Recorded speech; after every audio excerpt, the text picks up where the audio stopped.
മതത്തിന്റെ പേരിൽ ആൾക്കൂട്ടം ആക്രമണം നടത്തുന്നു. ദേശീയതയുടെ പേരിൽ ന്യൂനപക്ഷങ്ങളെ വേട്ടയാടുന്നു. സമകാലിക ഇന്ത്യയിലെ പതിവ് കാഴ്ചകളായി ഇത് മാറിക്കഴിഞ്ഞു. ഈ അപകടകരമായ തീവ്രവാദത്തിന്റെ മുൻനിരയിലെ പേര് ബജ്റംഗ് ദളിന്റേതാണ്. സാംസ്കാരിക യുവജന സംഘടന എന്നൊക്കെയാണ് അറിയപ്പെടുന്നതെങ്കിലും ലക്ഷണമൊത്ത ഒരു വലതുപക്ഷ ഹിന്ദുത്വ തീവ്രവാദ സംഘടനയാണ് ബജ്റംഗ് ദൾ. അവരുടെ ലക്ഷ്യം മുസ്ലിങ്ങൾ മാത്രമല്ല, ക്രിസ്ത്യാനികളും സിഖുകാരും ദളിതരും അവരോട് വിയോജിപ്പ് പ്രകടിപ്പിക്കുന്ന ഹിന്ദുക്കൾ വരെ അവരുടെ ക്രൂരതയുടെ ആഘാതം അനുഭവിച്ചിട്ടുണ്ട്. കൈപ്പേറിയ ഒരു സത്യത്തെ പഞ്ചസാര പൂശിയാൽ അതിന്റെ യാഥാർത്ഥ്യത്തെ മായ്ക്കാൻ കഴിയില്ല. ബജ്റംഗ് ദൾ എന്നത് ഒരു മതഭീകര സംഘടന തന്നെയാണ് എന്നതാണ് സത്യം.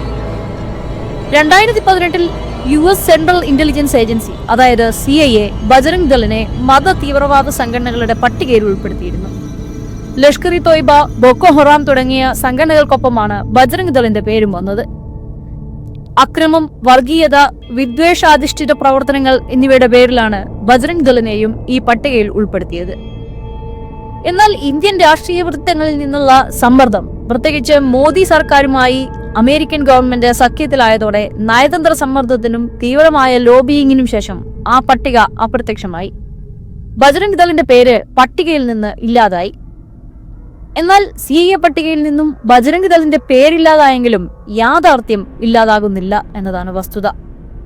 ഛത്തീസ്ഗഡിലെ പള്ളി ആക്രമണങ്ങൾ മുതൽ ഉത്തർപ്രദേശിലെ ആൾക്കൂട്ട കൊലപാതകങ്ങൾ, മധ്യപ്രദേശിലെ സിഖ് കുടുംബങ്ങളെ ആക്രമിക്കൽ വരെ ബജ്റംഗ് ദളിന്റെ കയ്യൊപ്പ് പതിഞ്ഞ ആക്രമണങ്ങൾ ഇന്ത്യയിലെമ്പാടുമുണ്ട്. ഇവർ അവകാശപ്പെടുന്നത് ഹിന്ദു മൂല്യങ്ങളുടെ, അതായത് സനാതന ധർമ്മത്തിന്റെ സംരക്ഷകരാണെന്നാണ്. വാസ്തവത്തിൽ അവർ ഒരു സ്ട്രീറ്റ് മിലീഷ്യയെ പോലെയാണ് പ്രവർത്തിക്കുന്നത്. ഭരണകൂടത്തിന്റെ പിന്തുണയിലാണ് ഇവരുടെ ധൈര്യം. പലപ്പോഴും കലാപ സമയത്ത് ഇവർക്ക് സംരക്ഷണം കൊടുക്കുന്നത് പോലും പോലീസാണ്.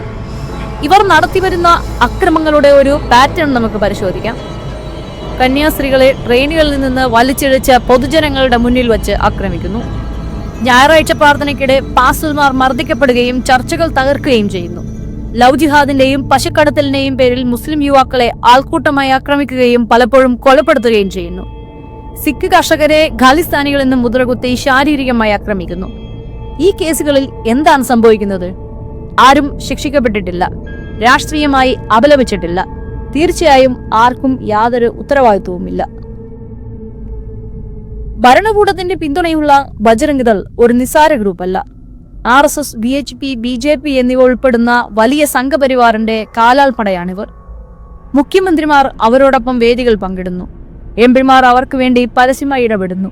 പോലീസ് എല്ലായ്പ്പോഴും ഇവരുടെ പേര് അക്രമങ്ങളിൽ നിന്ന് മറച്ചുവെക്കുകയും സംരക്ഷണം നൽകുകയും ചെയ്യുന്നു.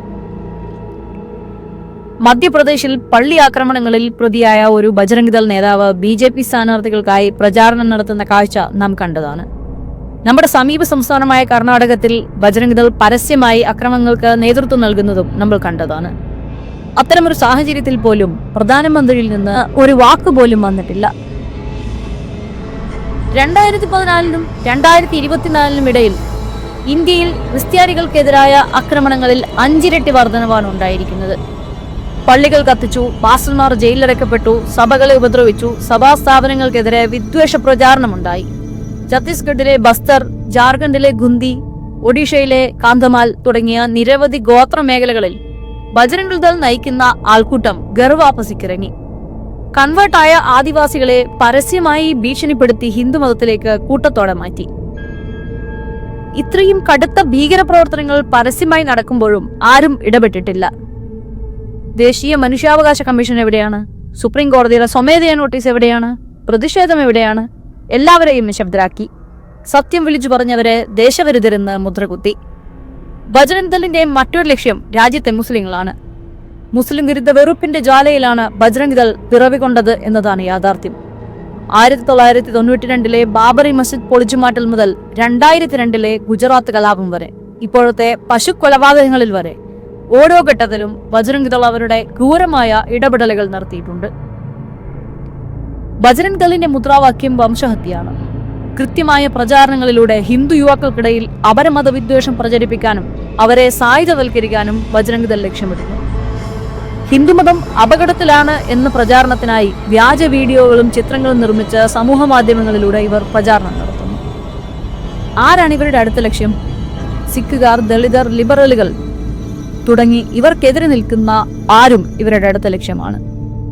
കഴിഞ്ഞ കുറച്ചു വർഷങ്ങളായി സിഖ് സമൂഹങ്ങൾ ബജ്രംഗ് ദളിന്റെ ആക്രമണത്തിന് തുടർച്ചയായി വിധേയരായിട്ടുണ്ട്, പ്രത്യേകിച്ച് കർഷകർ. ബജ്രംഗ് ദൾ അനുകൂലികൾ ഇവരെ തീവ്രവാദികൾ, ഖാലിസ്ഥാനികൾ, പാകിസ്ഥാൻ ഏജന്റുമാർ എന്നൊക്കെ വിളിച്ചു.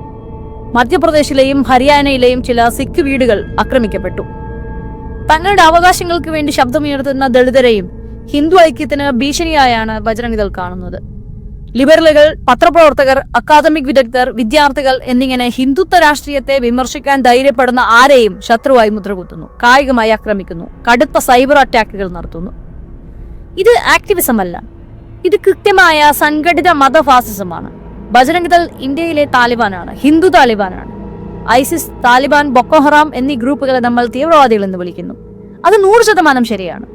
എന്നാൽ നിങ്ങൾ ഈ ഒരു ഗ്രൂപ്പിനെ എന്താണ് വിളിക്കുന്നത്?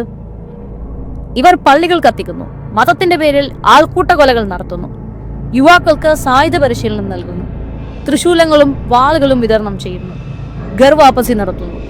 ഇതിനെ ദേശസ്നേഹികളുടെ സംഘടനയായി വിശേഷിപ്പിക്കുന്നു എന്നതാണ് ഏറ്റവും വലിയ തമാശ. ഇത് ദേശീയതയല്ല, ഇതിന്റെ പേരാണ് കാവി ഭീകരത. ലോകം അതിനെ അങ്ങനെ കാണേണ്ട സമയമാണിത്. ഇതിനെതിരെ അന്താരാഷ്ട്ര സമൂഹം ഉണരണം. സെക്കുലർ ഡെമോക്രാറ്റിക് രാജ്യമെന്ന നിലയിൽ ലോകത്തിന് തന്നെ മാതൃകയായ നമ്മുടെ രാജ്യത്തെ ഇരുണ്ടതും അപകടകരവുമായ ഒരു പാതയിലൂടെ നടത്താൻ അനുവദിക്കരുത്.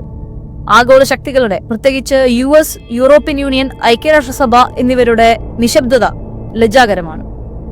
ബജ്രംഗ് ദളിനെ അന്താരാഷ്ട്ര മത തീവ്രവാദ ഗ്രൂപ്പുകളുടെ പട്ടികയിൽ ഉൾപ്പെടുത്തണം. അവരുടെ സാമ്പത്തിക ശൃംഖലകൾ അന്വേഷിക്കണം. അന്താരാഷ്ട്ര ഫണ്ടിംഗ് നിർത്തലാക്കണം. അവരെ പിന്തുണയ്ക്കുന്ന രാഷ്ട്രീയ നേതാക്കളുടെ പേരുകൾ പുറത്തുവിടണം. നമ്മൾ നിശബ്ദരാണെങ്കിൽ നമ്മളും ഈ കുറ്റകൃത്യത്തിൽ പങ്കാളികളാണ്. ഇത് ക്രിസ്ത്യാനികളെ മാത്രം ബാധിക്കുന്ന വിഷയമല്ല, മുസ്ലിങ്ങളെ മാത്രം ബാധിക്കുന്നതല്ല, സിഖുകാർക്കോ ദളിതർക്കോ മാത്രം ബാധകമായതല്ല. നമ്മൾ ഏതുതരം ഇന്ത്യയായി മാറുന്നു എന്നതിനെക്കുറിച്ചാണിത്. ആൾക്കൂട്ടം ഭരിക്കുന്നിടത്തും ഭരണഘടന കത്തിക്കുന്നിടത്തും ന്യൂനപക്ഷ ആരാധനാലയങ്ങൾ തകർക്കപ്പെടുന്നിടത്തും ഇല്ലാതാകുന്നത് ഇന്ത്യയാണ്. ബജ്രംഗ് ദൾ വെറുമൊരു ആൾക്കൂട്ടമല്ല, അത് അപകടകരമായ ഒരു പ്രത്യയശാസ്ത്രമാണ്. ഇന്ന് നമ്മൾ അതിനെ നേരിടുന്നില്ലെങ്കിൽ നാളെ അത് നമ്മളെ എല്ലാവരെയും നേരിടുമെന്ന് ഉറപ്പാണ്.